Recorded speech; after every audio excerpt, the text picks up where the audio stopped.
we've seen the double-edged sword now with that red shirt rule. You know, the young players can play 4 games, still keep the red shirt. The double-edged sword is the situation with Jalen. But now you got another one. I mean, Darian, depending on what his thought process is, can come back and play another year. When will you get to addressing that with him, you think? You know, here's what's interesting, or he could go somewhere else and play.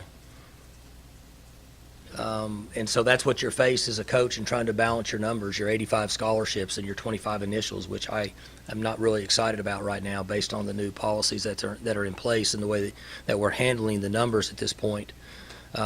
I hope like crazy that he's here next year, but I'm giving you an example of the life that we live, is that in that situation, just like anybody else in the country, the player has the liberal advantage of at any time walking in and saying, I'm going to enter my name into a database, could be at the end of next spring, and I'm going to go play somewhere else, and I can't make that number up. I don't get that number back. So it was very difficult to take. Anytime a player's injured, it's hard to take. But it's even more difficult in trying to manage numbers when we're not for sure at any particular time who could be there when you start the season next fall.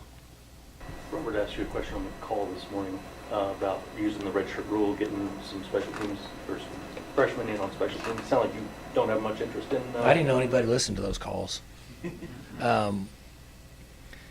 No, we do, but we don't really. I don't foresee guys popping up now and playing in the games. I mean, some of our games are road games, so you only have a limited number of players that can travel. You generally don't have space to put guys on the plane that aren't in the too deep for the most part, based on special teams, kickers, holders, snappers, all those things. So could it happen? Sure, but I just don't know that there's anybody now that we say, okay, you're going to be valuable to us if we put you on the starting kickoff team compared to who's out there now. Unless you were fortunate enough to be ahead and trying to get some other kids in the game. And at this point moving forward, I mean, we don't see a lot of that in Big 12 play.